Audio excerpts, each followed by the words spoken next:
Riverside Township Board of Trustees meeting for February 13th to order. Please rise. And Trustee Clark, would you lead us in the pledge? I pledge allegiance to the flag of the United States of America and to the republic for which it stands, one nation, under God, indivisible, with liberty and justice for all. Clerk Reyes, would you please call the roll? Sure. Trustee Carroll. Present. Trustee Clark. Present. Trustee DeCosta. Present. Trustee Heilenbach. Present. Clerk Reyes here. Supervisor Wilt. Here. Quorum. Okay, we have a quorum, so we will go forward. First item is the approval of the minutes of January 9th. What is your pleasure?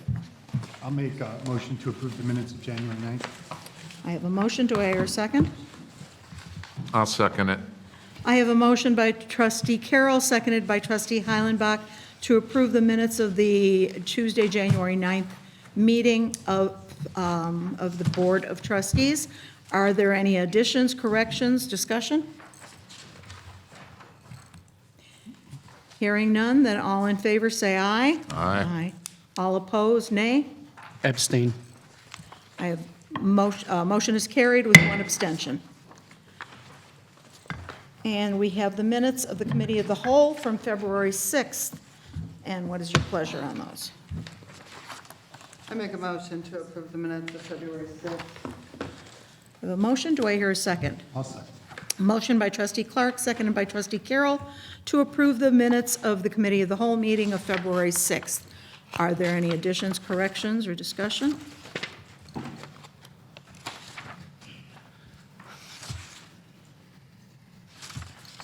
Hearing none, all in favor say aye. Aye. All opposed, nay. Motion is carried. All right, first items under new business are community partnerships, also known as grants, but we won't call them that. And the first one on the agenda is access to care. If we have a representative, if you would step to the microphone, identify yourself for the record, and then give us a brief synopsis of what your request is. Sure. Good evening. My name is Kimberly Mertz, and I am the COO for the Access to Care program.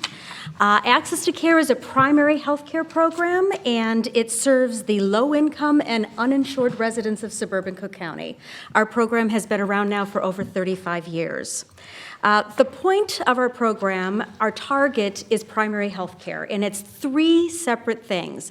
The ability for someone to see a doctor for $5, the ability for someone to receive their lab and radiology testing for $5, and then for them to have access to pharmacy for $15 to $40 for a 30-day supply.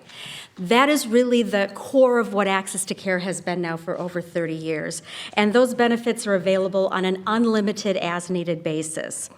In addition to that, we also have behavioral health services, which are in person or virtual. We have an opioid risk management program, which is in place.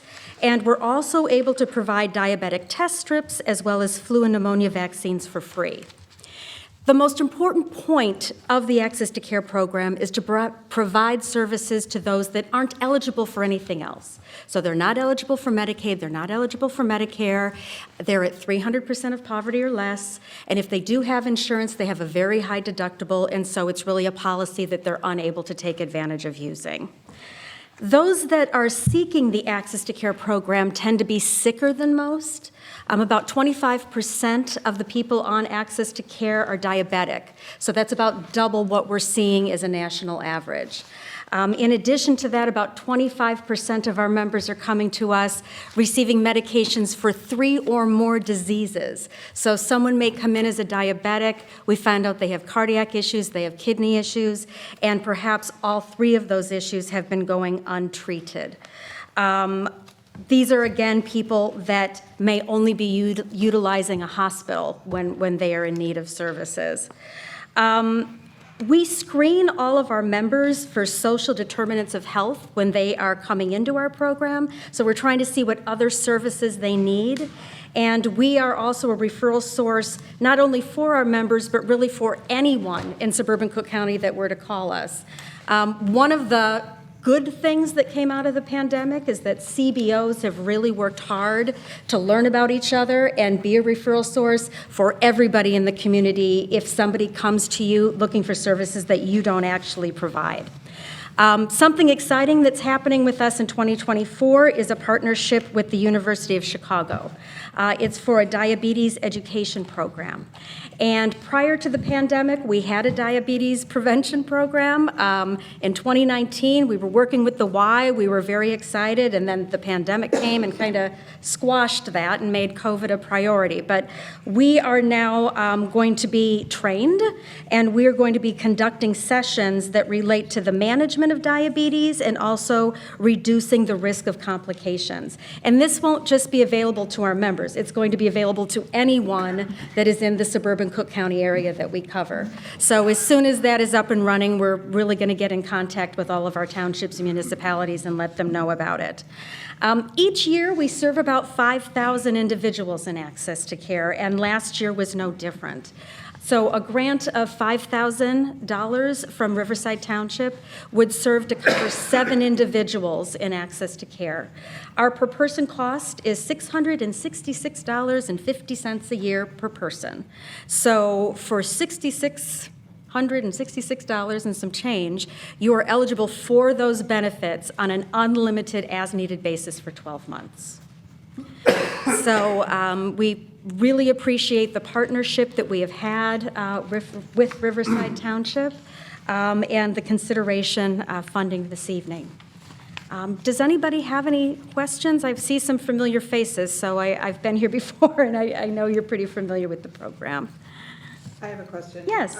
In your grant application, you said it would enroll 8 residents in Riverside, but from Riverside Township, but now you're saying 7? Well, it's 7.5, so we can round it up and we can call them 8.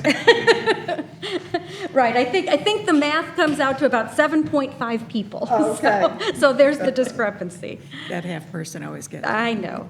Do you have to turn anybody away? We have not. We have not yet. So this 8 people, 7.58 people, this gets anybody that wants to in Riverside Township covered? It does, yes. Okay. But even if we got into 9 or 10 people, you wouldn't turn We them would, away? we would not, You would no. find them. No, we would not.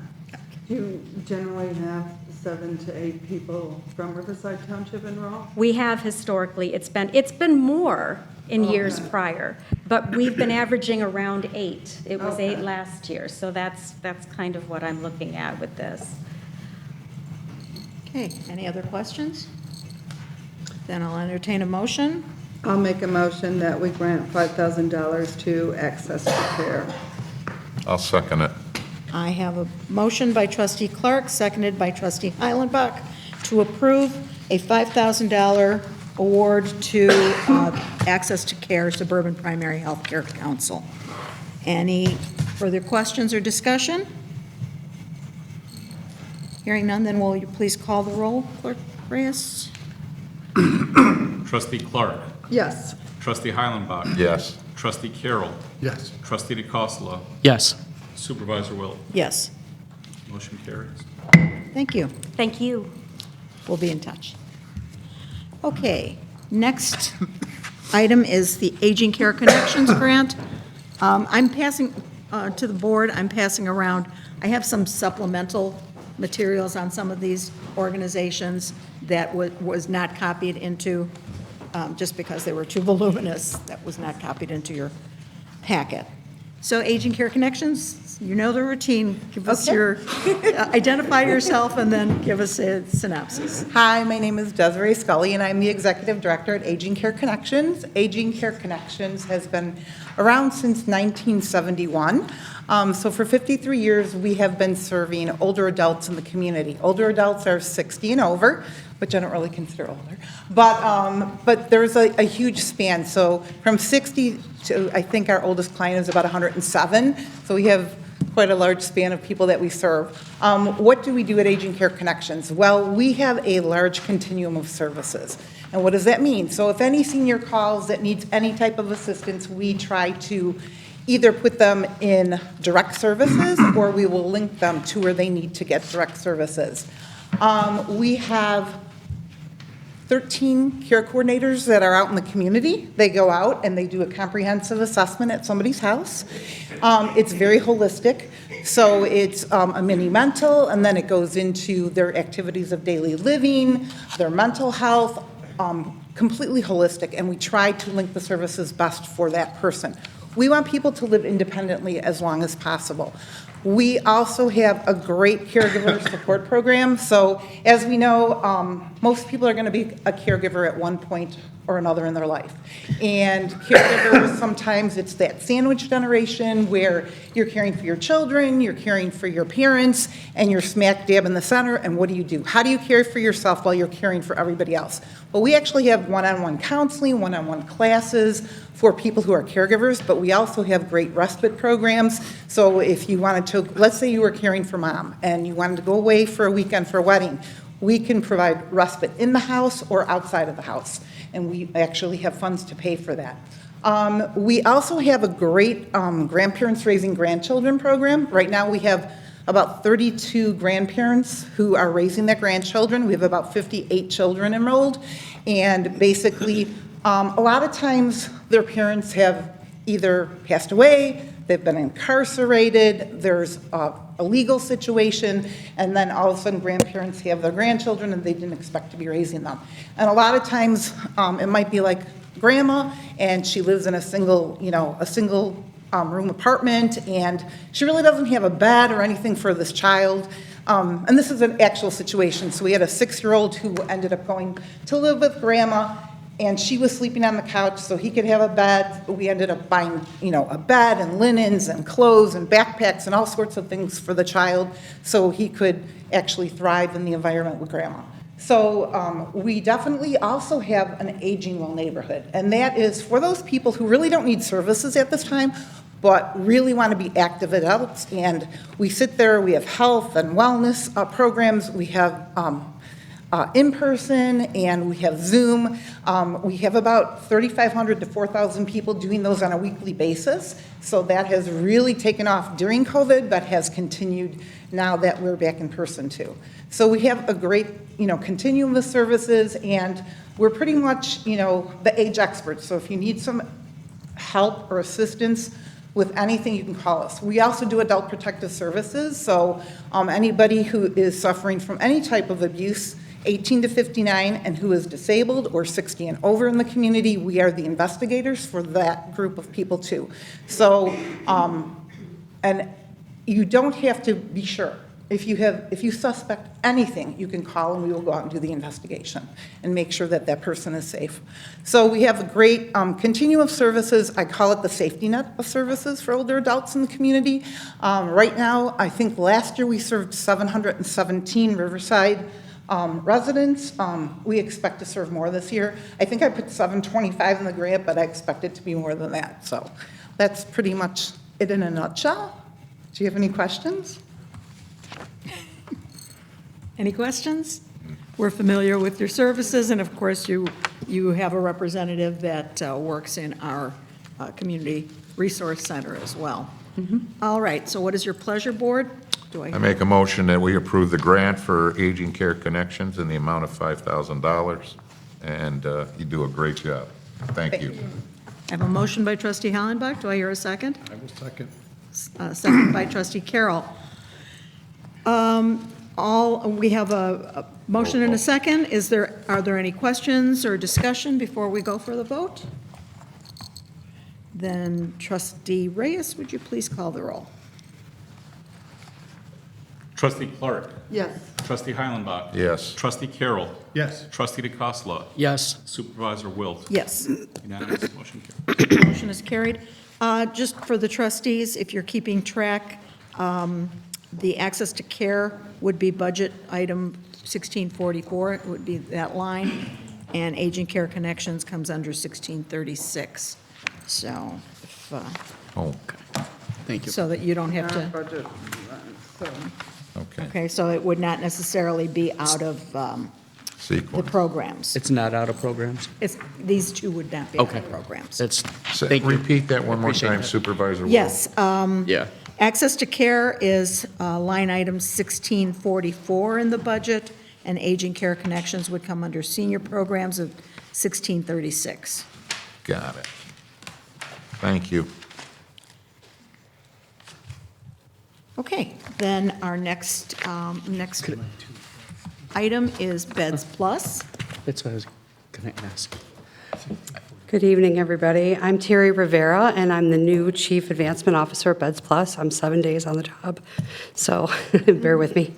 But I've been involved with the organization for a long time. So the township has been a friend to Beds Plus for many years, and we greatly appreciate that. We've been providing services in the community for about 35 years, and most people know us for the overnight shelter model that we started with, but we've expanded our services greatly over the last few years, which includes interim hotel housing for up to 90 days for folks that need interim housing, and then permanent housing, which most of you know is the new Ogden Avenue building on East and Ogden Avenue over there.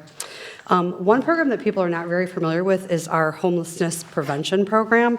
Our whole goal is to prevent evictions and homelessness, obviously. A national statistic shows that it costs about $150,000 to rehouse somebody that becomes homeless or becomes evicted. It uses an entire community's resources, everything from it usually involves repeat ER visits, public service resources like police, fire, EMT, court costs, rental application fees to get them rehoused, storage or refurnishing their place. So the more effective, cost-effective, and compassionate model is for us to keep people in their homes. And in 2023, Beds assisted 210 clients to keep them in their homes at an average cost of $4,000, which usually involved paying back rent, utilities, and fees to keep them housed. In 2023, overall, we served almost 2,500 clients, 2,494 clients, which included 853 children, which is heartbreaking, of course. And we served specifically in Riverside Township 100 residents.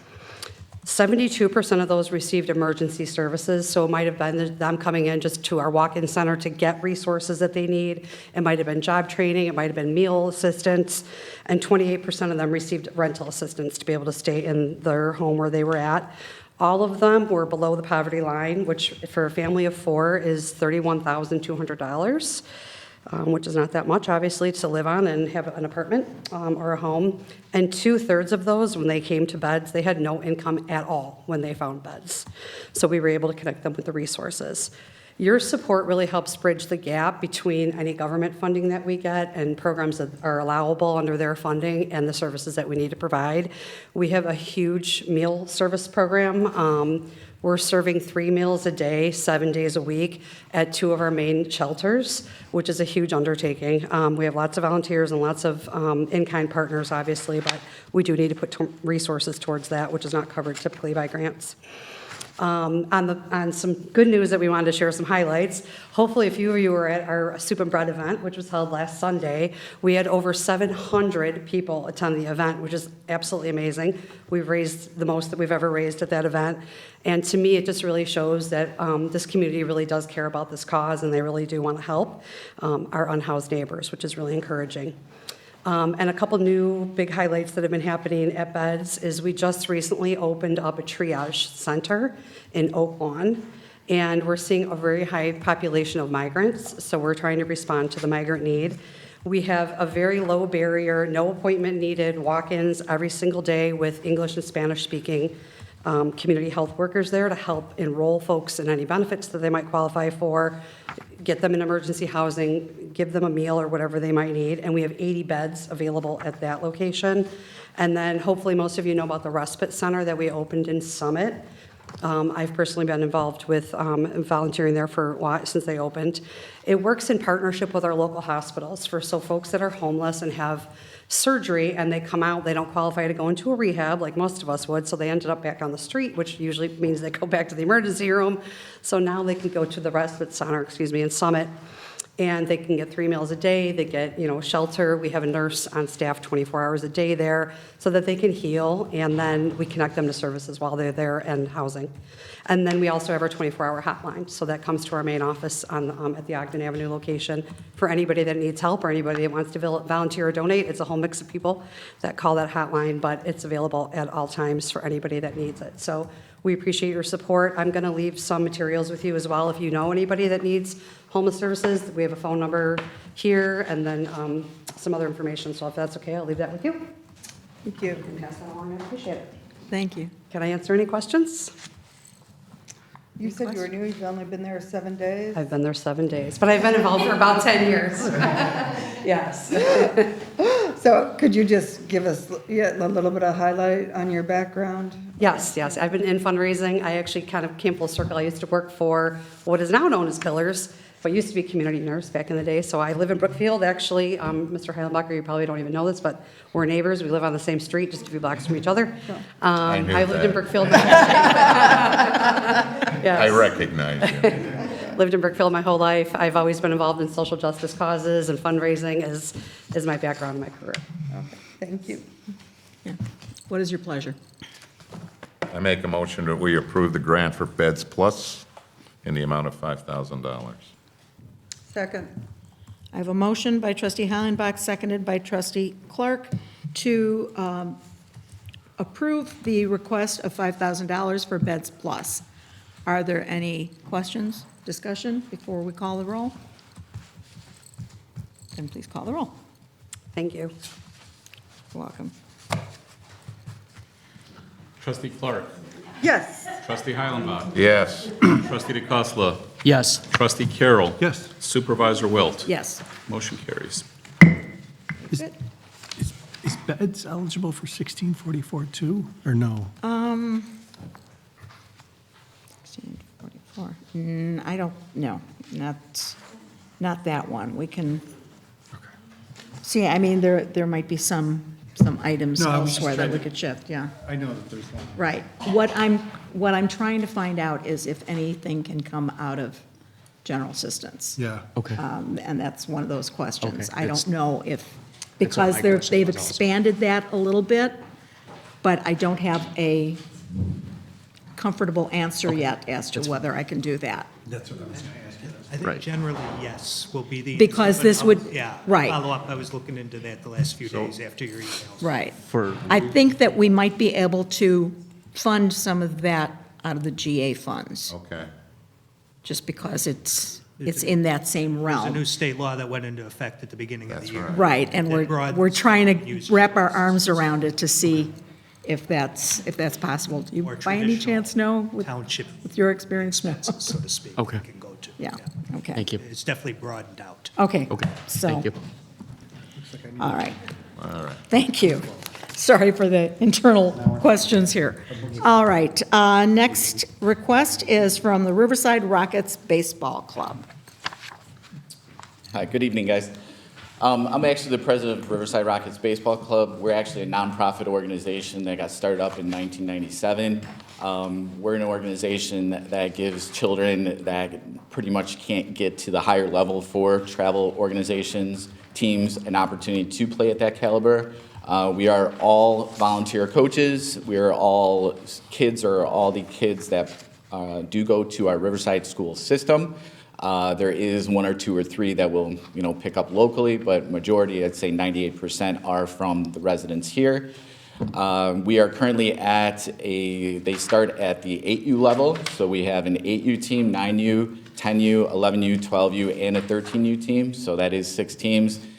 We have about 67 kids in the organization, and we also do have about 30 coaches. Now, these are all coaches that are volunteer. There's, like I said, nothing coming in. But the point, that was the background, but the reason we're here for this grant is there is a opportunity for the 12-year-olds, I don't know if you're familiar with, it's called Cooperstown. Cooperstown is where the Hall of Fame is, and it's this huge tournament that about 65 teams nationwide, worldwide, that come and actually play. And it is a big expense, but it's 1 week that one team of the 12U, and I'm one of those coaches, so even though I'm the president of the organization, we're coming here on behalf for that trip to help out with those kids to go for a week in Cooperstown in All-Star Village to compete for Riverside. They do go as Riverside Rockets Baseball Club. You might have seen some footage on our last year. They did really well. I think we're in the Delta Plain magazine, stuff like that. So pretty much what it's coming down to is we are just asking for any assistance that the township would be grateful to give to us to help us with our fundraising to get these 4 coaches and 11 kids over there to experience this 1 week playing for something that they've been striving for since 8U. Just so you know, they have been fundraising on their own, doing food drives, all this stuff. So this is just another avenue that we're hoping that could help with our overall cost to go there. So, does anybody have questions? Trustees? I do. Sure. You know, this is a private baseball league, am I correct? No, there's tryouts. There's tryouts, but I mean, your organization is private, am I correct? I mean, what I mean by private is. Yeah, maybe define private on that. Yeah, you know, you've got people from not just Riverside, but North Riverside, Brookfield, LaGrange Park, and surrounding areas. So this is like a traveling team. Correct. So we travel around other teams. Okay. But these are all kids that are within the school district of Riverside. And I could name maybe 4 kids out of the 67 that you're correct. One's from Oak Park. There's not one from LaGrange Park, so that's incorrect. There's 3 other ones. So primarily, majority is here, correct. And all the coaches are from here as well, and residents of Riverside. And is it part of the Riverside or Brookfield Little Leagues? Or North Absolutely not. Riverside? No. So- I'm sorry, I didn't mean it that bad. It's just 2 separate, it's 2 separate organizations is what I meant by that. Because some people confuse us with that. That's why I was just. Okay, well, being that it's, I'm not calling it a private, but it's a travel team. It's a nonprofit 501c3. I understand that. And so is, you know, Riverside Little League and North Riverside Little League. I just think Majority of That- our players actually play on those teams as well, okay. if that helps you. I just think, I don't know if this is a grant for us. And the reason being is that we're going to have other traveling teams coming in here and saying, well, you know, we'd like to go to wherever. So I'm not certain that this is a grant for the Riverside Township. Could I respond to that real quick? Certainly.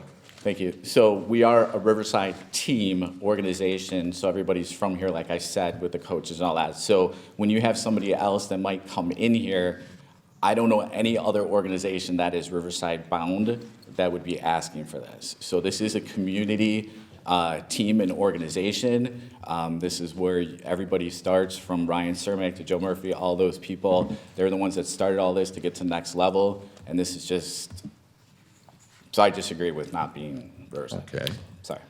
I am going to echo what Trustee Heilenbach is saying. I appreciate the team and what you're doing with the kids and all that, but I do believe that this is going to open us up to other funding that we may not be able to do as well.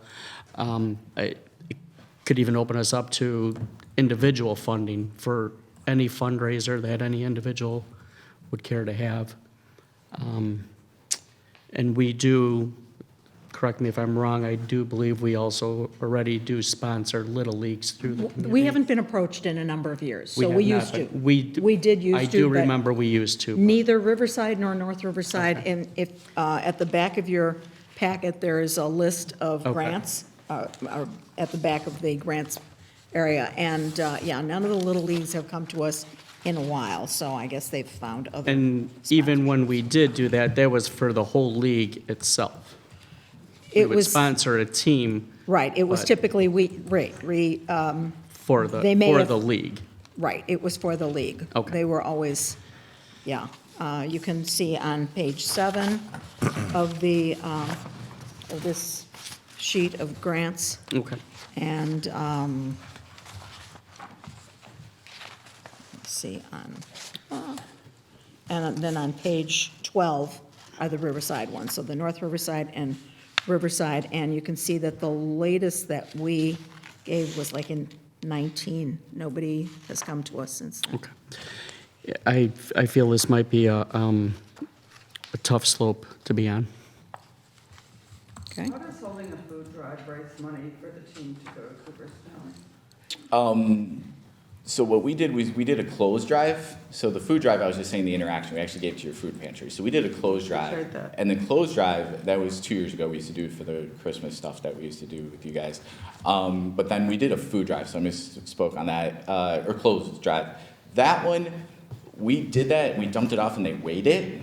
And when they weighed it, we had a whole garage full of clothes, and we went in, and the point was the kids learned how to work together, right, and how to raise their money and all that stuff. So we didn't really care about the value or anything like that, but they just weighed it, and then they just gave us some money compared to the weight. And there was an Oak Park, I think, that was the facility. It wasn't Goodwill, I forgot the one, it was last year. Supervisor Wilt, if I can make a suggestion, Yes. I don't know what anybody else feels, but if we could also offer our facilities also, if they were looking to do a fundraiser, we do have events that people hold here. The building is available for rentals. We can work something out that way. Possibility. What facilities, I'm sorry? I'm not The- familiar with the- it. If you were to hold Yeah. a fundraiser, you needed space, we have space available. Okay. You have a permit And our you can fill out. It's a contribution. very simple permit. Sure. Right, as long as there's no alcohol, there's no permits required. Sure. And otherwise, I mean, we could probably waive fees for a nonprofit, Okay. if, you know, if it worked into the calendar, so that might be an interesting suggestion. Yeah, for because you I to think the hold a biggest thing that fundraiser. separates us from everybody else is that we are a nonprofit. Everybody else, travel teams and whatnot, are for profit. So I think that is where you're able to distinguish really easily if that travel team is really there to make money or not, and we're not, so. Okay. Any other questions, comments, or any motions? We do have your IRS Yeah, we have the letter forms and all that, indicating your, yeah, we could yeah, provide your you all that. 501c3. Yeah. Do I hear a motion of any kind? Hearing none, it fails for the lack of a motion. I'm sorry. Yeah, no problem. Thank you for the opportunity, guys. You guys have a great evening. But, you know, anybody wants to contribute, they're collecting funds, so contact the Riverside Rockets Baseball Club. Have a great evening. You're welcome. All right, next up is the Riverside Arts Center. Hi, good evening, everybody. I'm Liz Chilson. I'm the Executive Director of the Riverside Arts Center. And I know most of you are familiar with the Arts Center. We have partnered with the Township for many years, as long as I've been ED, which is about 5 years, and I think prior to that. And we really, the funding from the Township is super important to the success of us being able to offer our programs. This year, we're celebrating our 30th anniversary, which is, we have a number of programs that we've kind of planning throughout the year. And we had a large exhibition of 30 artists representing 30 years of the Arts Center. And what we're here for tonight is to ask for funding for the repair, really, of one of the bathrooms in our building. We have a very old building, which was donated years ago by the Free Art family. And so what we do in our building, we offer classes and we have exhibitions. We offer about 16 exhibitions a year, and we do classes. This year, we actually have a new partnership with the Parks Department in Riverside, so we're starting to work with them to sort of really expand the reach of our camps and creative classes for kids. But because our building is so old, it's been, when I started as ED, I kind of started on this program of just sort of gradually trying to upkeep the building, improve its accessibility, improve the ways that we can offer programming in the village, in the building, and this bathroom that it's in our ceramic studio, which is one of our most popular programs, and there was this, the floor was falling, like slumping, you know. And so we sort of took this opportunity. We had the fire department ordered us to repair the ceilings in the building. And so I had one of our board members knew someone who was doing some drywall work in their house, and so she recommended that he could come, maybe we could ask him if he could come do it. So he was going to do it for cost, then he just said, I'll just repair the ceiling. And sort of in the process of having the conversation with him, I told him I'd really like to expand improve that bathroom to make it ADA accessible, and he said, I'll do that for you. So he actually did all of that work, just we bought the materials and he did the work in that bathroom. And and then I asked him if he could take a look at the ceiling in the other bathroom, and he was like, what's going on with the floor in here? So he offered to do the floor in that, and the walls and the ceiling in that bathroom. He charges a very, very low fee, and so that's what the estimate is for this request today is $2,500 to replace the I guess the what do you call it? The joists in the floor are rotted, so they just need to be replaced, and then it'll be retiled. And so being able to do that will really help us provide a safer environment for the kids. We'll repair the ceilings that the fire department has asked us to repair, and continue to be able to offer classes with a more efficient and healthier environment for our class takers. So, any questions? How many bathrooms, I kind of got confused. How many bathrooms are you repairing?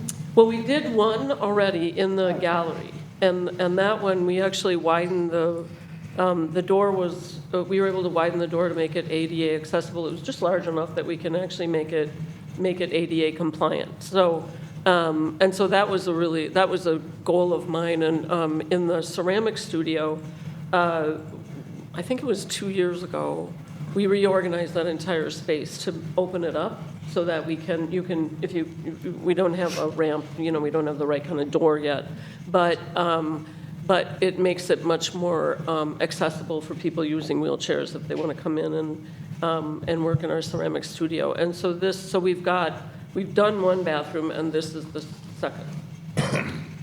So this would be for the supplies for the second bathroom? Yeah, this will be to pay for the all of the supplies, and then a fee for the contractor. So floor, toilet, repair, and the ceiling. Yes, yes. So we're going to put in new ceiling tiles in the ceiling and paint it, and then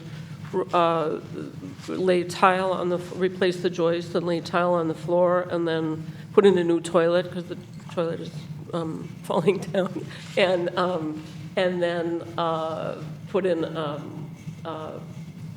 since it's a ceramic studio, to put plastic wall covering around the walls. I am not for this grant for two reasons. One, we just gave you $9,900, and we don't really like to give grants over $10,000. So this would put you over that. Mm-hmm. And the other thing is, we hesitate to get involved in construction projects. I don't think that's...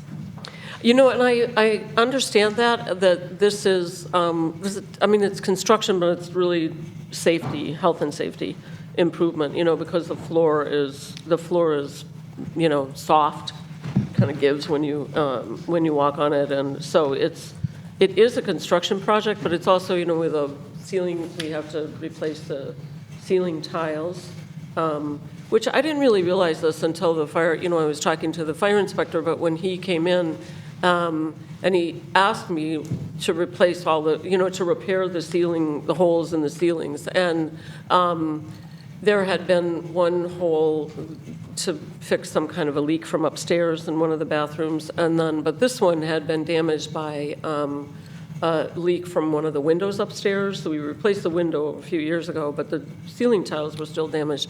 And I didn't realize that just putting ceiling tiles in increases your fire safety significantly. And the reason is because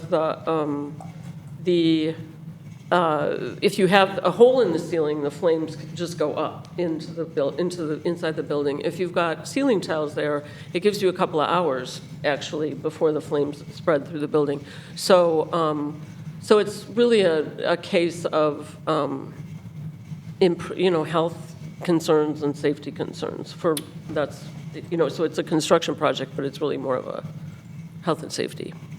I agree with Trustee Clark. We just had a grant, the last time we did grants, Correct. I believe from North Riverside North Library. Riverside. We did Almost deny. the same thing, a bathroom. We're not in the business of the construction. No, I agree with that. I don't hear a motion, so this will fail for. All right, well, thank you for your consideration.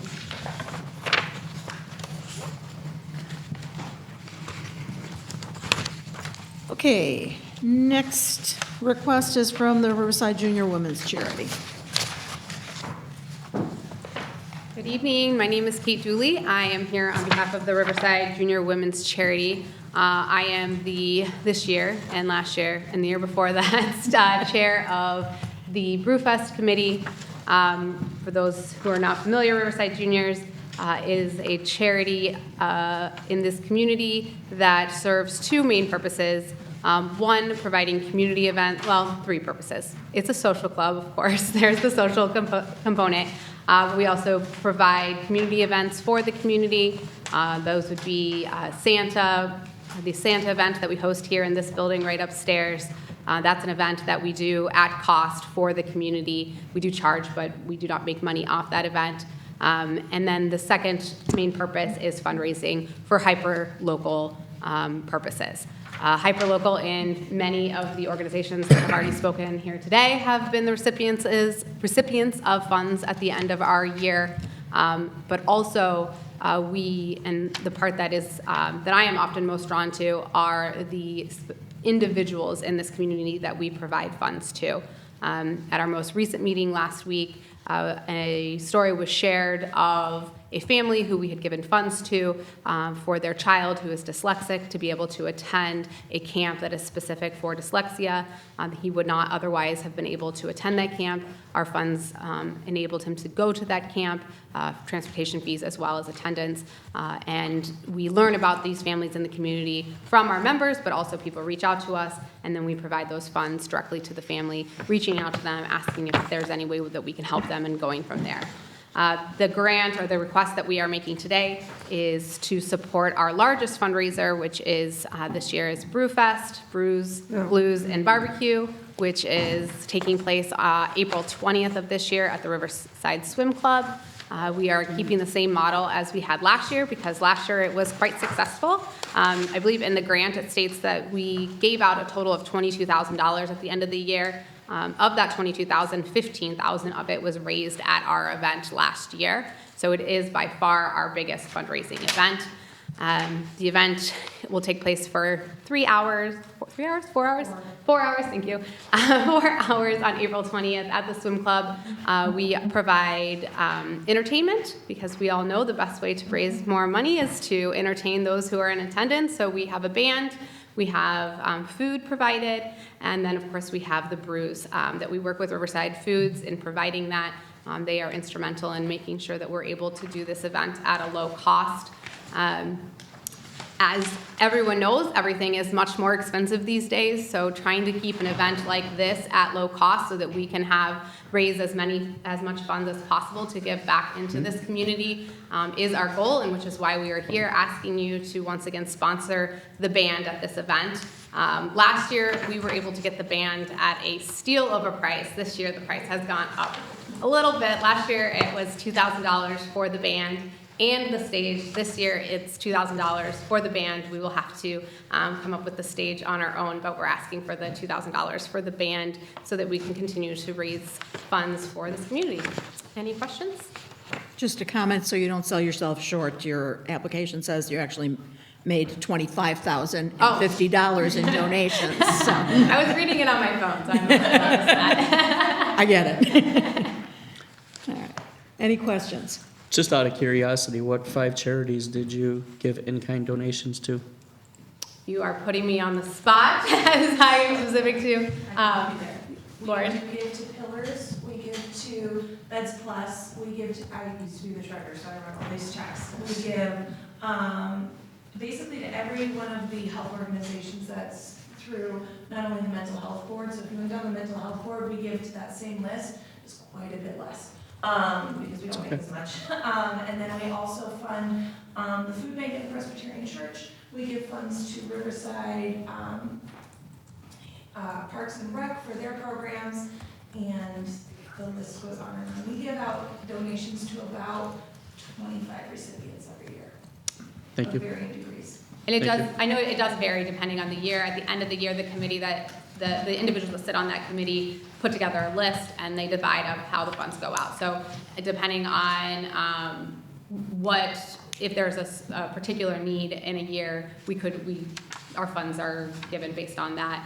We also do have a charity of every season that we provide not just funds for, but support. Beds Plus, I know we have worked with before, where we reach out to them and determine what's a particular need, and our organization works together to provide those needs. So sometimes it's a clothing drive, sometimes it's feminine hygiene.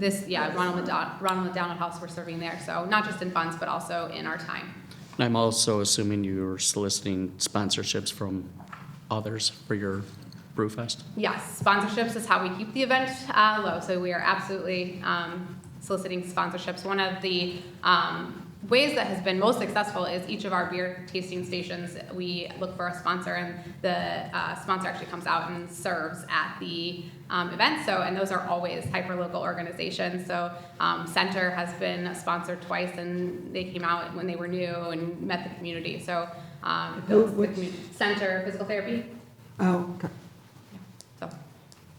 So if you're raising $25,000 and you have 25 programs that you give to, that's roughly $1,000 per program, or does it vary depending on the need? Yes, like Kate said, it varies depending on the need and the requests. We do get requests in from organizations.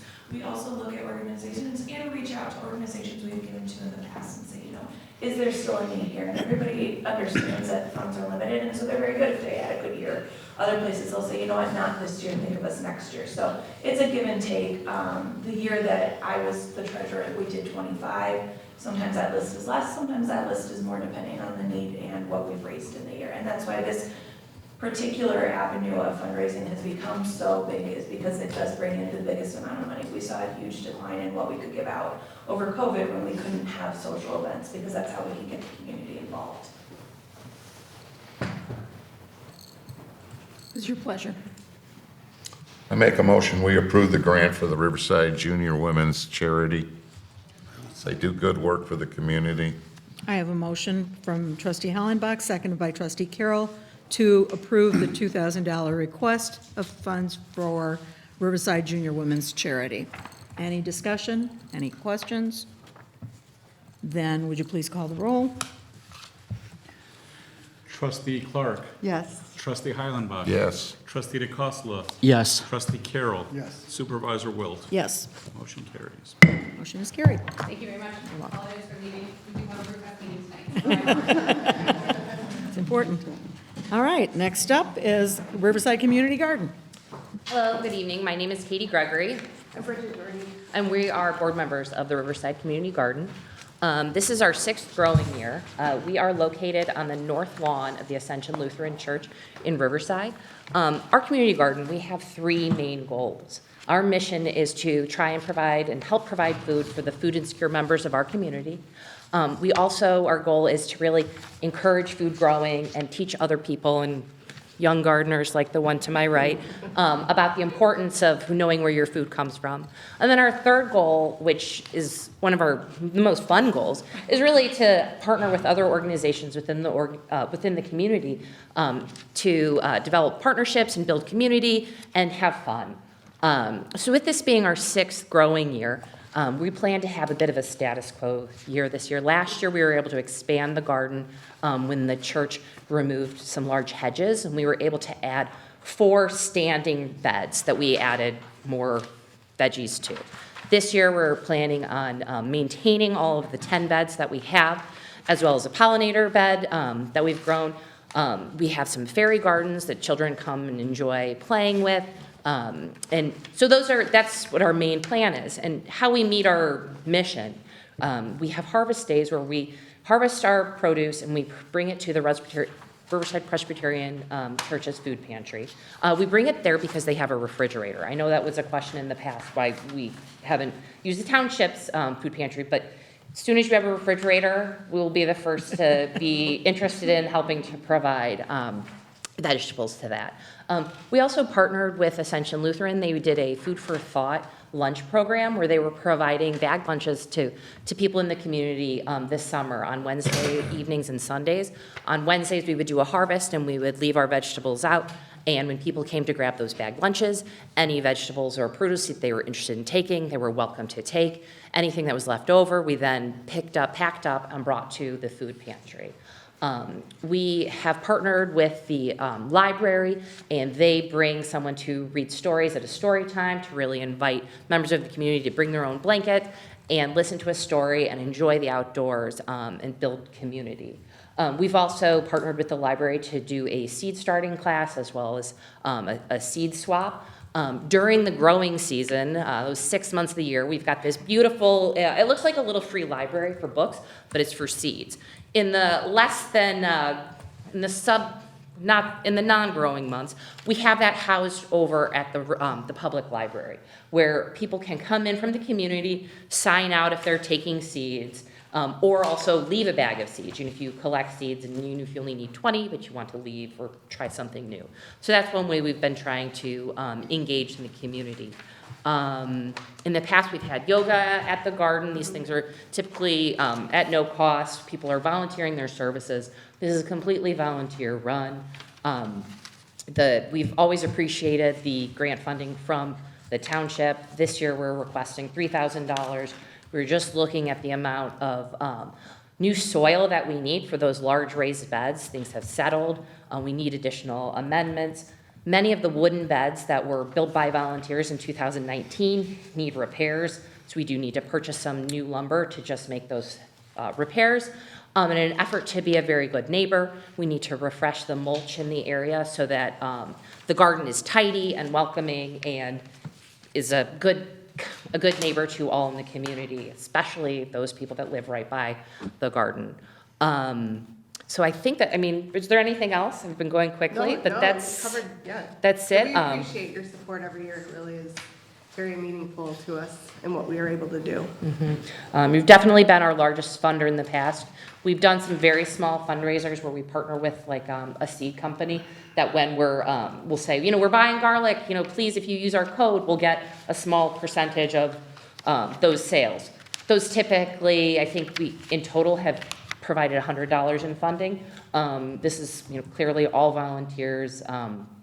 We take the value of the grant very seriously and try to be good stewards of the township's grants. So we respectfully request a grant of $3,000. Questions? I do have questions, please. So with that being said, the $3,000 is mostly coming from us. The 3,000, yes, the request, yes, So the budget. So your operating budget for this year would be funded by us pretty much completely? Yes. Okay. So with that, have you contacted MWRD or any other public works facilities that might be able to help you with topsoil, compost, to reduce the costs? So I have not done that this year. In past years, when we have done the initial research for MWRD, there have been some concerns about the use of their product for food growing purposes. A lot of times those products are wonderful things to be used in a flower bed. When I last looked at this 2 years ago, there were some questions as to whether or not Was safe. the veggie Correct. gardening community That is. is comfortable growing food in That those is products. correct. However, I do believe they have other types of soils that they can Okay. provide also. Or even other public works facilities in the area that might have excess soil that they get that they're not using for their planting. Same thing with the mulch. They use after they grind up the trees, they have mulch available that they usually give away for free. And that's very much appreciated. What we've been doing in past years, the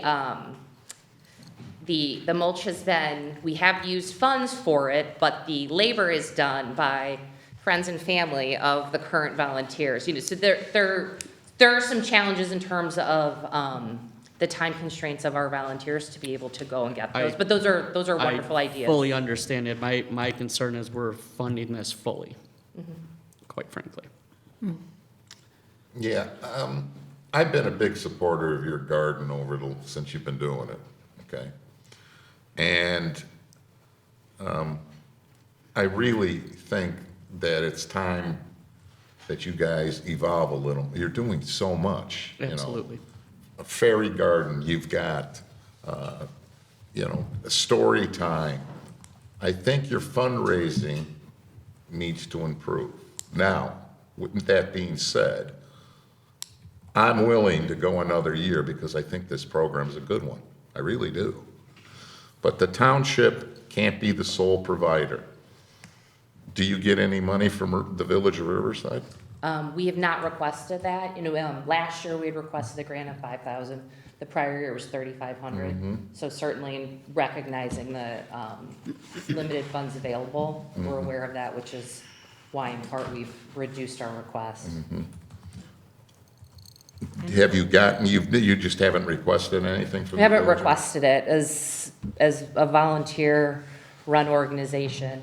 It's as much energy as we're able to put into it. I know that you ladies and gentlemen and all the rest put in a lot of time and effort. I see you out there all the time. So I'm willing to fund this, but I want you to keep thinking about how you can fundraise, because it is good for the community. All the way around, it's good. I mean, it provides, and Supervisor Wilt, how come we don't have a refrigerator? We could use some produce there. That's true. Part of our problem is because our food pantry hours are unpredictable as to when people will come. People will come 24/7 there, and it just disappears. But the timing of ours, we may go a week with only having 1 or 2 people come, and another week when we have 20. So Right. it's a little too unpredictable for us because it could even go to waste even with refrigeration. And one of our ideas for this year, it would certainly be more limited, is when we have those events to publicize the township's food pantry, as well as, so that in addition to providing vegetables from the garden, when people come to a seed exchange or another event, to encourage them to bring non-perishable food items so that it could become an in-kind donation. And that's fine. But I would suggest maybe, as your programs have evolved too, if you're educating the community, it's probably worth something for them, if only a donation, rather than charging for your programs, but encourage some donations toward the garden. That's, most people who want to get involved that way have some pocket change that they'll throw in, and it can add up. Sure. And we haven't been, I think aggressive is too aggressive in a term. We certainly, we have a Venmo that's been linked through.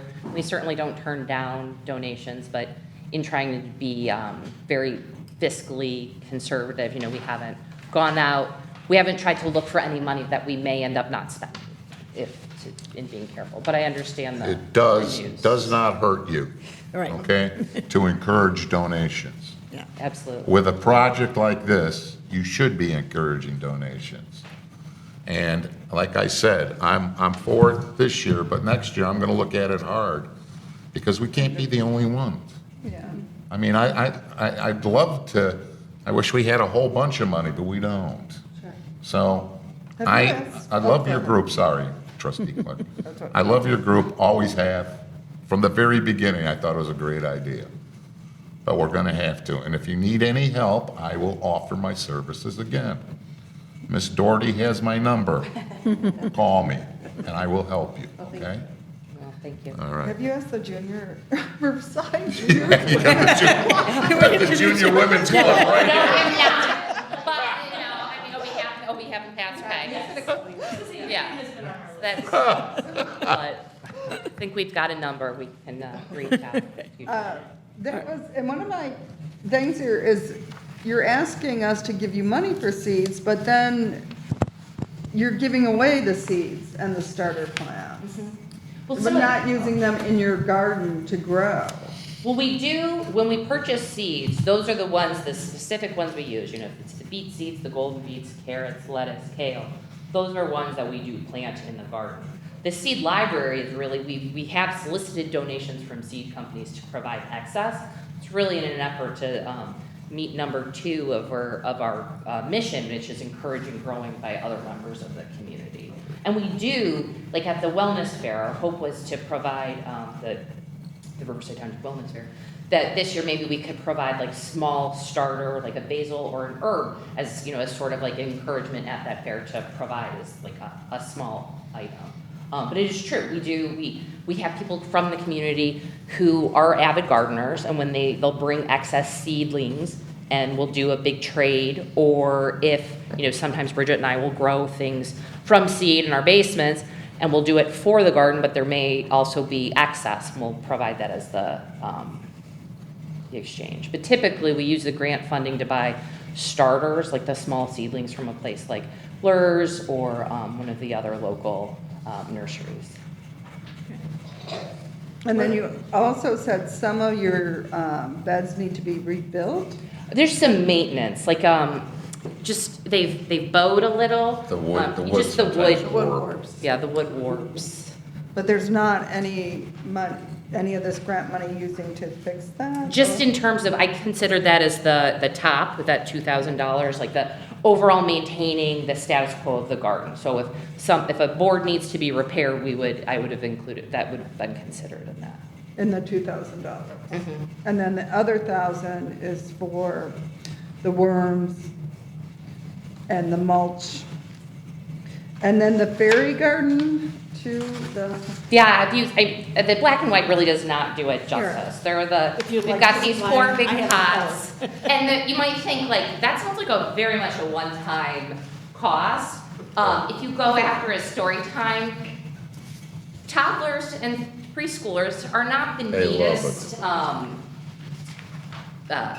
playmates, I suppose. There's been a lot of like, you know, things have been walked away with, or certain items, even though we do our best to find the non-breakable fairies and instruments, manage to be broken. So there's like the maintenance and making sure that it looks nice, and we'll have these like aquarium rock and throughout. That ends up getting spilled out of the pots, and you can only sweep it back in so many times before, you know, we clean it up and would replace it. The fairy gardens are actually a huge draw. Families ride their bikes to the garden to play with the fairy gardens, and then when they're there, are observing what it means to grow a garden and what, you know, every plant is marked and labeled, so you can see the kids walk through the garden like, oh, there's strawberries, and, you know, they try strawberry. If you watch a toddler try something that's from the ground, all of a sudden they're so excited about it, and it didn't come from a package in the grocery store, and now they're going to eat it because it's just that much more exciting. So the fairy garden is something that we do find that it's a huge draw. Okay, what is your pleasure? I make a motion that we approve the grant for the Riverside Community Garden in the amount of $3,000. I'll second. I have a motion by trustee Hollenbach, seconded by trustee Clark, to approve the request of $3,000 for the Riverside Community Garden. Any discussion? I just wish to reiterate, I think it's a wonderful program. I'm just not very comfortable with the level we're funding, and we're the sole funders. Thank you. Okay. And also, you know, we have facilities here. You And I'll don't be- use them for And fundraising. I agree with trustee Heilenbach. If you need help, please contact, and I will help with that with manpower. Thank you so much. Great. Thank Okay. you. Then would you please call the roll on that motion? Trustee Clark. Yes. Trustee Heilenbach. Yes. Trustee DeCosta. No. Trustee Carroll. Yes. 4-1. Motion. Oh, Supervisor Wilt. Yes. Motion is carried. And thank you. Next up is Best Buddies. Hello, my name is Adam Wilt. I'm the state director for Best Buddies here in Illinois. And again, I have the pleasure of presenting to you our application for support for the coming year. We've been really proud to see Best Buddies program continue to be a pillar here in the community at three of our schools, including Riverside Brookfield High School, Hauser Junior High, and Central Elementary School. We are looking and hoping to be able to grow that. We've been in a period now of really getting our chapters back to full strength. With the COVID pandemic, a lot of clubs and school programs were stifled over the last few years, and so we've been really excited to see a lot of growth with those. Really, one of the things I wanted to highlight just this year, I know I've spoken about this for years in the past, is really our programs aren't just about the one-to-one friendships, which is a core component of what we do, but we help facilitate one-to-one friendships, especially at the junior high school and high school levels, between people with and without intellectual and developmental disabilities. But we also really, our programs help create a culture of inclusion within their schools. This coming month is going to be Best Buddies Month in March, where we're going to be featuring our Spread the Word for Inclusion campaigns, really focusing on creating inclusive settings for students within schools. This is something that's really important and goes well beyond just services for people with disabilities, but helps create a culture where people with disabilities are part of the community. They're integrated into social environments, and it really helps alleviate and overcome the social and typically economic isolation that people with disabilities experience, because people are learning that really focus of inclusion at a young age, and they're continuing it. Our chapter started with one at Riverside Brookfield High School, and then just a few years ago, we started our Hauser chapter, and that started getting involvement from Central too. And so a lot of times that happens within districts, but really having an opportunity to have these lessons and really that understanding at a young level. We also have some people in our community who are part of our Citizens program. That program is continuing to grow, but that's our adult friendship program, where we pair people that are adults with disabilities and without disabilities into one-to-one friendships as well. Typically speaking, it's not listed in here, but for us, the cost for supporting a chapter each year and having a chapter is about $5,000. We're asking for $5,000 as our request. We have 3 chapters here in the township. We're hoping to have more, but really that helps alleviate the cost. What we do with our chapters and really the support that we provide is to help support the leaders who are the chapter advisors within the schools.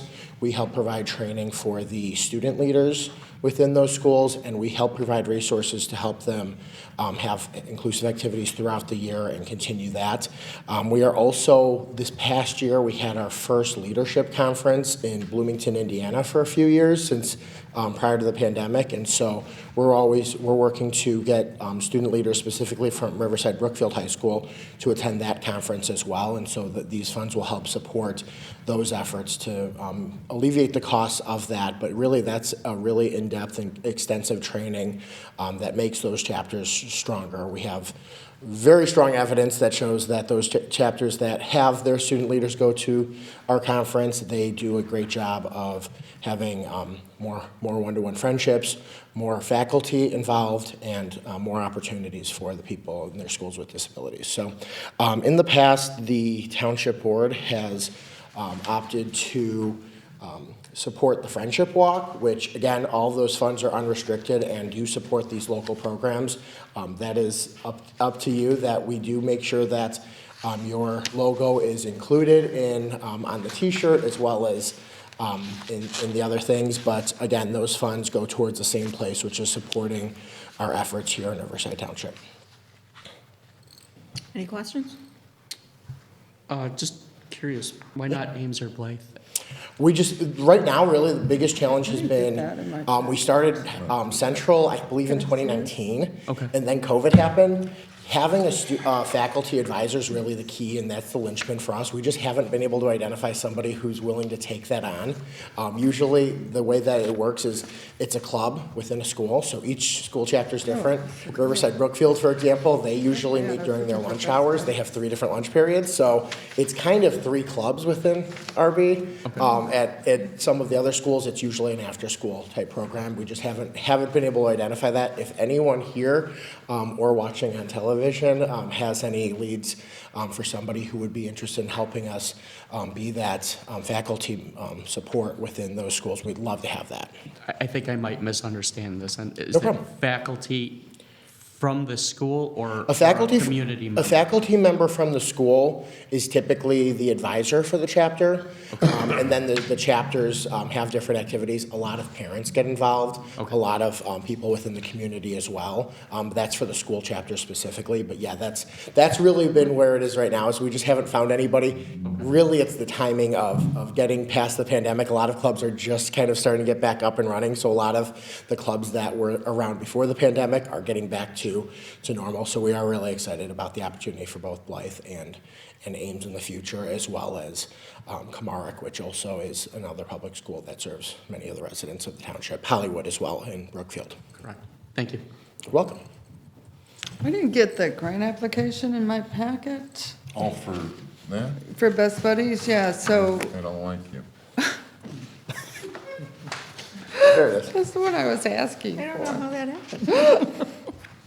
Should have. So this $5,000 is just going to continue to support the It 3 continues our chapters, programs, and then- again, it really helps support our resources.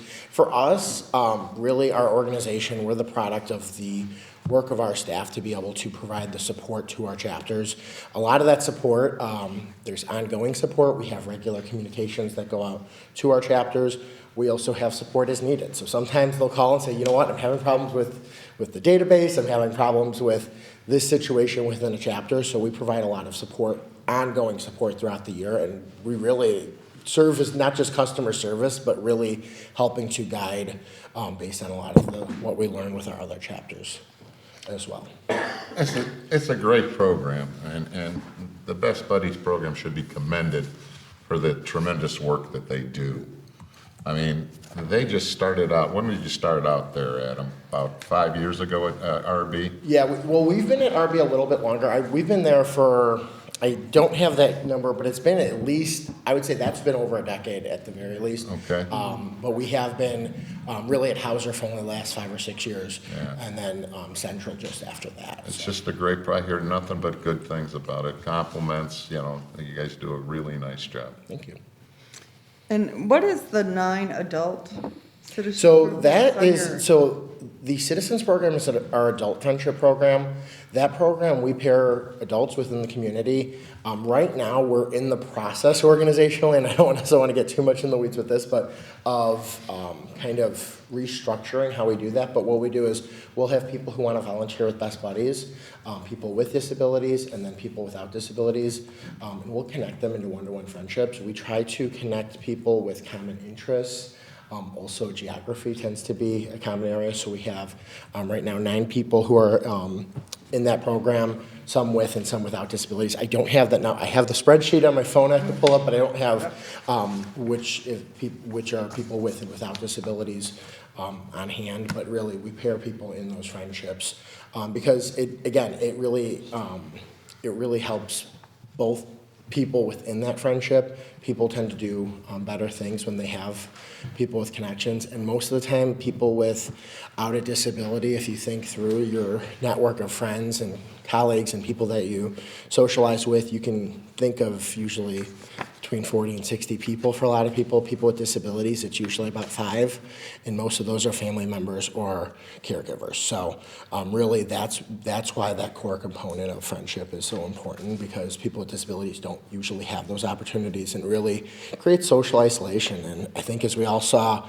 when things were shut down, it's hard not having friendships and not having people to do things with. And so what we do is we really do that. Our goal with our Citizens program, as well as a lot of our other friendships, is that those are going to become organic, natural friendships that live much longer than Best Buddies. Actually, I know one of some of our advisors at Hauser and Central are people who actually were in the Best Buddies chapter at RB when they were there. And that's how I know the chapter's been there for over 10 years, because they're some of our younger faculty members at those schools, and they've actually gone on to then create those clubs within the schools where they teach now. I make a motion that we grant Best Buddies $5,000. Second. Who was second? Okay. I have a motion by trustee Clark, second by trustee DeCassola, to approve the Best Buddies International request for $5,000. And I will abstain on this one, but please call the, is there any other discussion? Then please call the roll. Trustee Clark. Yes. Trustee Heilenbach. Yes. Trustee DeCosta. Yes. Trustee Carroll. Supervisor Wilt. Abstain. Thank you for carried. your continued support for friendship and inclusion for people with disabilities. Thank you. And finally, Riverside Arts Weekend.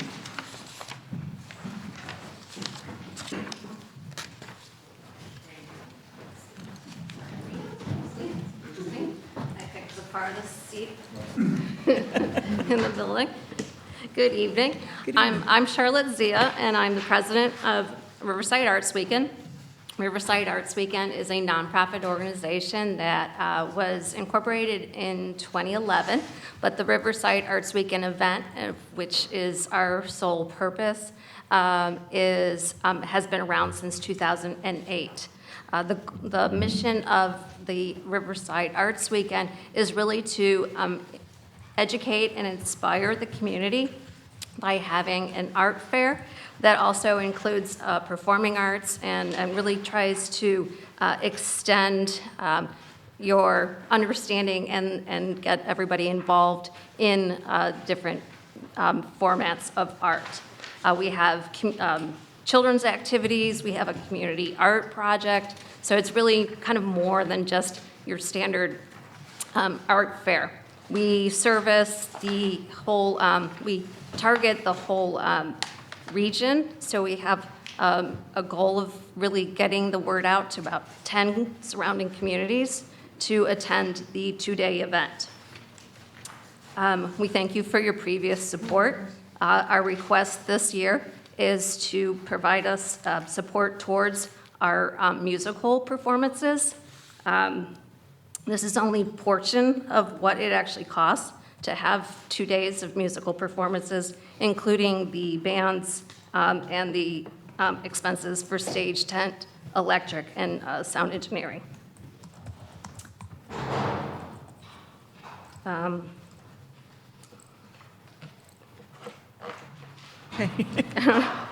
probably it. Are there any questions? How's that? I've been here like the last Right. 3 years. We're the only thing I think I'll add is that we are completely a volunteer group that puts this together.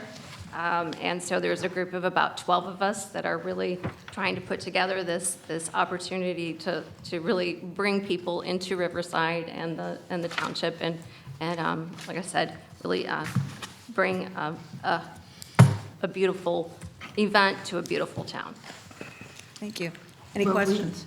You do get other sponsorship, obviously, for your event. Oh, yes, our total budget last year for the event was about $24,000. And so we do a large fundraising solicitation from individuals, corporations, businesses, and the community at large. So you're able to raise that 24,000 then? We did last year, so that's my plan. Very good. Are we going to have recognition? Yes, we provide recognition at the event. We have, and we also have the logos on our website. So there's both, it's also in our posters. We redid our sponsorship opportunity levels this year, and so we have like diamond, platinum, gold are the names, et cetera. The musical performances are considered what we would call a platinum sponsor, And so that includes a logo on our official poster, display advertising at the event, as I mentioned, logo in select advertising. There's also, we can have materials. I would love to have materials that if there are for the township that we could have at our information booth. And then again, as I mentioned, the logo and information is on our website for throughout the year. Any other questions? Do I hear a motion? I make a motion that we grant the Riverside Arts Weekend $1,500. I have a motion by trustee Clark, seconded by trustee Carroll, to award the $1,500 requested by Riverside Arts Weekend. Any other questions or comments before we call the roll? I'd like to make a comment. Sure. June 8th is also our shredding event at the Masonic Lodge, so drop off your shredding and then go to that. Go listen to the bands. Then go listen to the bands, just right a couple blocks away. Right, probably hear it wafting. We would be happy to cross-promote when we do our Facebook, social media. What time does your event typically start? Saturday is 10 to 5 and Sundays 10 to 4. Okay, we'll have a little overlap, but. Yeah, so we're 9 to 12 for our shredding event. Prime Which I said it's shredding at the time, Masonic Lodge. It's drive-through, you just drive through, we take the stuff out of the car, Oh, right. Yeah. give it in the shredder, and you drive away. So have somebody bring it over for I you. was gonna say, I'll have to find a surrogate, because I will be there the whole time. Yeah. Very good. Then we have a motion, and would you please call the roll? Trustee Clark. Yes. Trustee Heilenbach. Yes. Trustee Carroll. Yes. Trustee DeCosta. Yes. Supervisor Wilt. Yes. Motion carries. Thank you. Congratulations. Thank you, everyone, for your presentations, and we are happy to support as much as we can in the community that fits our mission, too. So, moving on from there, Before we go on, before Make sure that you everyone leaves, sign if in, you'll yeah. please sign in, yeah. make sure that you sign the sheet so we spell your names right. Thank you. All right, the next item for discussion, under new business, we have B is the approval of an appointment to the Mental Health Board. Make a motion that we, So let me just. Oh, I'm sorry. Yeah, no, the resolution is to appoint Christine Carr, who is a Riverside resident. Our very long-term faithful person, Barbara Nippel, is asking to retire from this board, and Christine Carr is available to, she was one of many candidates, actually, who applied for the position. And her work is in science research and program management, so I think that she's very well qualified. Good. And so I ask that we pass that resolution approving an appointment to the Mental Health Board of Christine Carr of Riverside as a member of the Riverside Township Mental Health Board to fill an unexpired term commencing March 1st, 2024 and terminating on December 31st of 2025. And all ordinances and resolutions in conflict herewith are hereby repealed, and this resolution would be in full force and effect from and after the date of its adoption. So what is your pleasure? Is she here for cross-examination? She is not. She was make a interviewed. motion, we approve Christine Carr, counselor, to the Mental Health Board. I have a motion by trustee Heilenbach, seconded by trustee DeCassola, and trustee Heilenbach interviewed all the candidates along with me, so he knows. Thank you. I have a motion and a second. Are there any questions or discussion? Then if not, for this appointment, why don't we do a roll call as well? Trustee Clark. Yes. Trustee Heilenbach. Yes. Trustee DeCosta. Yes. Trustee Carroll. Supervisor Wilt. Yes. Motion carries. Who was the second on that? That was, Matt, wasn't it? Was that you, Trustee Yes. DeCosta? yes, it was. That's all right. Sorry, I You. said it, and then I couldn't remember. All right, very well. On to, are there any communications? There are no communications. No communications. And reports, supervisor's report, and I'll have to pull it up because I forgot to print it. I have very little to report this month that is not in the regular routine. General and emergency assistants have continued to be busy, as has the food pantry and nurse's closet. I keep working on the budget as more of last year's expenditures become clearer. For example, despite our discussion last week regarding the budget, I will project more for interest because the interest from the current fiscal year only started increasing after the first few months of the fiscal year. So even if rates drop somewhat, the forecast on interest earnings is okay. There have not been any first installment real estate taxes received yet, but I expect something later this month as the treasurer's office is receiving payments currently, and typically we get at least some money before the deadline for payments. I participated in a Township Supervisors of Cook County luncheon meeting on January 18th at Schaumburg Township. We had a lot of discussion about how various townships manage food pantries and general assistance, and I just lost my report. Here, I got it. Got it. And it would appear, let's see, I may be the only supervisor, at least in this county, who actually handles all the GA and EA matters myself. Riverside Township manages all our business with a much smaller staff than most, and we are a small township, but other small townships have agreements with neighboring townships to administer some of the things that we manage ourselves. So I think we should be proud of the job we do here. Congressman Garcia's office requested space here for a pop-up office hours event last week, and we accommodated them. They had a few people come in, but not a lot. They also had inquired about holding a town hall meeting here, but our auditorium was already reserved on the date they wanted. They will be holding that event on Monday evening, February 26th at Hauser Junior High at 6 p.m. They asked me to speak there, and I thought I was just doing greetings, and then when I inquired about details, they sent me the list of topics, and they have me greeting the audience, introducing the village president, and then participating in a panel. Many of the topics are pretty much outside the township's scope, but this will give me an opportunity to clarify for the attendees what role the township fills as opposed to the villages. So that is the extent of my report. If you have any questions, I'd be glad to answer those. February 26th at Hauser. What was the time? It's at opens at 6 p.m. I think it actually begins at 6:30. Okay, thank you. You're welcome. If there's nothing else, then, and the assessor is not present, so we'll go to trustees' reports. Trustee DeCassola? Thank you, Supervisor. No report. Trustee Carroll? The snowball dance on Friday was a smashing success, and I thank you for letting Blythe snowball dance there on Friday. Well, and we found plenty of popcorn snow in places that we had no idea how it got there. I'm more than willing to supply Jack Carroll to clean up all of that popcorn, for which he is responsible, I am sure. There, yes, our custodian was remarking that he's never seen anything land in the places that popcorn was. You should have seen them, they're doing that.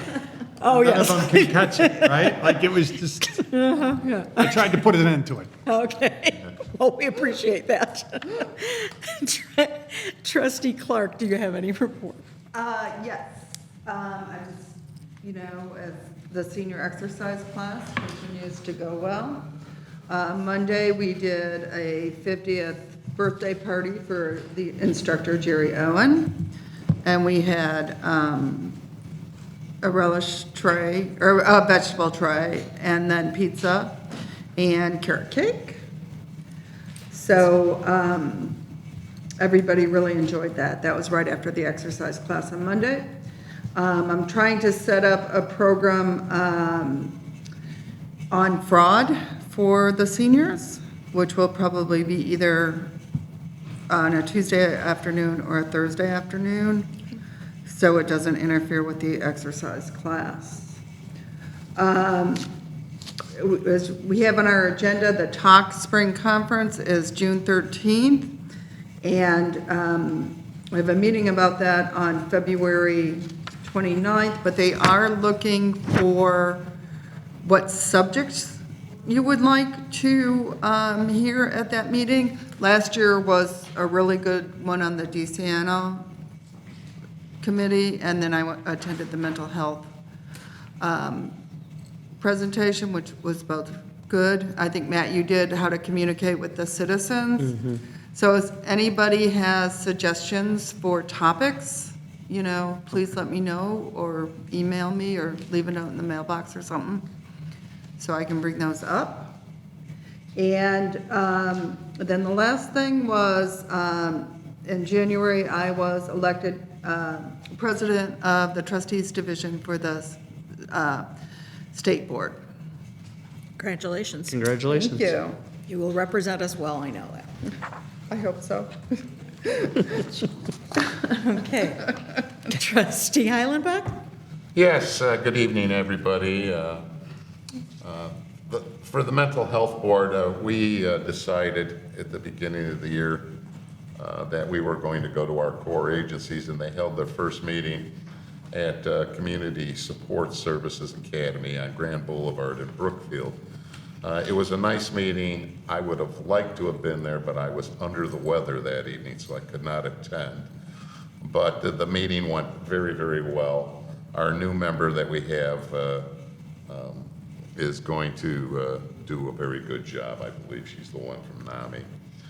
And I'm looking forward to this new person to come on, Ms. Carr, so it should be very good. I also have some good news to report. After a couple of years of trying, Hauser has agreed to go with Support for You, which the Mental Health Board will fund. And that's the teen texting line that they can contact, you know, a clinician. That clinician will get back to them. It's a great program. More and more mental health problems are coming now, or crises are coming with younger people. And I know that the board, I mean, everybody's tried. And a special thank you to Public Safety Director Matt Buckley, who said, you really got to do this. This is a good program. So we look forward to it. I'm in the email loop, so I'm keeping apprised of what they're doing, and hopefully they're going to get the program up and running. Also, we did our budget meeting last, I believe it was Tuesday, and came out of there unscathed. There was no fighting or anything. We seem to have come to some good conclusions, and we'll be presenting that to the board next Wednesday night. And that concludes my report. Well done on the text line. Thank you. Yeah, very good. It's wonderful. Very good. What is the program? It's called Support for You. Tim, how do they promote that in the school? They will have literature, posters. They'll flood the school with stuff. Okay. They'll give them stickers and all that stuff. And like I said, it's been at RB now, I believe, 3 years, and it's done a great job. I know of 2 lives that have been saved because of it. So you Wonderful. save one life, Yeah. it's well worth it to us. Wonderful. And we've got the funding in place to pay for that also. That's wonderful. Thank you very much. Okay, unfinished business, I already mentioned. I don't have anything to be approved here tonight. If you have any other items that we should be budgeting for, please let me know so that I can work that in for our next discussion. Do we want to have another meeting, or do we want to have a meeting and have that part of the discussion for our committee of the whole in March? Would you like that? Or is that an inconvenient time? I believe I will be out of town. Is that? Are you talking about March 5th? Yes. Yeah, I'll be at a business conference, so I won't be able to attend. How about others? Would we have a quorum? March 5th? Yeah, I'll be here. You'll be here? Okay. Yeah, I will not. You won't be here? You'll be Not gone on the also? All right. I mean, we don't have to pass it before the end of the year, so we certainly, if two trustees already can't make it, then if somebody is sick, then we're out of luck anyway. Well, and you could have a discussion. Well, that's true. Yeah, as long That's as you're true, not taking yeah. official action, it's a committee meeting. That's right, you're right. I mean, you can still. Right, we can't make to the decisions extent there that it's- anyway. Yeah, that you Correct. can, you feel that it's an Okay. efficient use of time. Well, you I'll can put still- out a call and see. It will also depend if anything else develops. I mean, And that would be regarding the budget at the committee of the whole? Is that what you're yes, asking? and or if there's any other items as well. We just need to post in advance what that would be. We make it a habit of posting that date in advance, and then we simply post an agenda within the period required. So if there are other items that need our attention, that need more discussion than we can do at a board meeting, that's the time for having that. So Okay. I will reach out to each of you, and you can tell me what the status is. Okay, thank you. Okay? And then the senior exercise program, we did meet with the program director, and he is more than willing to agree to do 2 out of 3 classes a week on a regular basis. And he's very amenable to having an agreement, so I'll be working with our council to make sure that we draft an appropriate agreement for Yeah, the. we'll make it simple, though. It Right, doesn't very have to simple, be- exactly, It's an independent contractor type of. Right, right.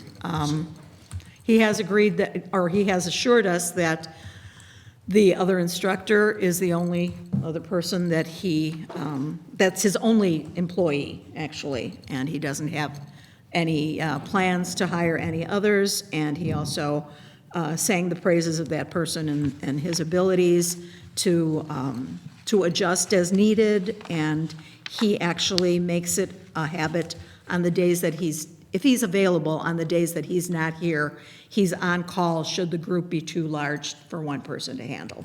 So he's very anxious to keep the program going and is willing to work with us to work that out. And that's all I And the have. seniors were accommodating to the other individual as well? Oh, yes, the seniors like him very much. Okay. Actually, surprisingly so, I would say. It's- He's even younger, so. So, yes, they do like him as well. Okay. And that's all under unfinished business, unless somebody has any questions about either of those items. Just for your information, the deadline for requested agenda items for the annual town meeting is March 1st, which comes before our next meeting. So if any of you or anyone in the audience that's watching has any items that should be on the agenda for the annual town meeting, which will take place on the second Tuesday in April, which falls on the 9th, and that meeting begins at 6:01 PM. So mark your calendars for the annual town meeting, and if you have anything that needs to get on that agenda, it must be in by the end of the day on March 1st. And the other, for your information item, is the Township Officials of Cook County Annual Spring Conference, as was mentioned. Mark your calendars for June 13th. It was a very good meeting last year, and it's a good opportunity to interact with people that hold your role in other county townships and to exchange ideas, and learn. So mark your calendars for that. And we are up to warrants, so I will entertain a motion for our warrants. Make a motion that the board authorize and ratify payment of the bills identified on the general warrant, February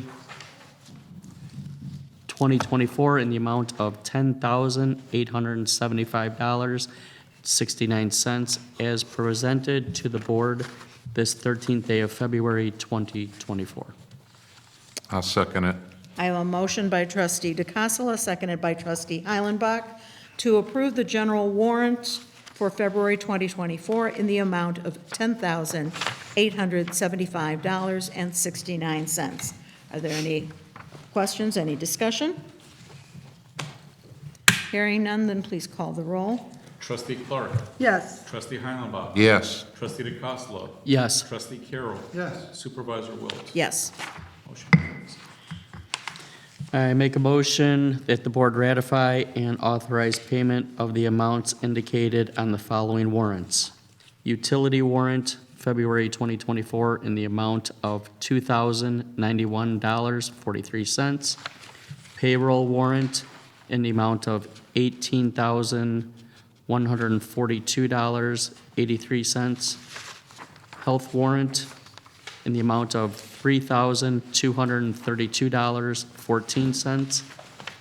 General assistance warrant in the amount of $7,229.89. Township radio players warrant in the amount of $200. Food pantry warrant in the amount of $829.78. All of the above as presented to the board this 13th day of February 2024. Thank you. I have a motion by trustee DeCosta for all those warrants. Do I hear a second? Second. I have motion by trustee DeCosta, second by trustee Clark, to approve the following warrants for February 2024. Utilities in the amount of $2,091.43. Payroll in the amount of $18,142.83. Health warrant in the amount of $3,232.14. General assistance in the amount of $7,229.89. Township radio players in the amount of $200. Food pantry warrant in the amount of $829.78. Is it 78? Yes, thank you. The eyes are failing. And are there any questions or discussion? Hearing none, then please call the roll. Trustee Clark. Yes. Trustee Heilenbach. Yes. Trustee Carroll. Yes. Trustee DeCosta. Yes. Supervisor Wilt. Yes. Motion carries. Very well. That is the end of our agenda. What is your pleasure? I make a motion. Are there any public comments? Sorry, there is somebody left in the audience. Mr. Wilt, do you have any public comments? Thank you. Then I will entertain that motion. Motion to adjourn. Second. Motion by trustee Clark, seconded by trustee DeCosta to adjourn. Is there any discussion? Hearing none, all in favor say aye. Aye. All opposed, nay. Motion is carried. Thank you very much.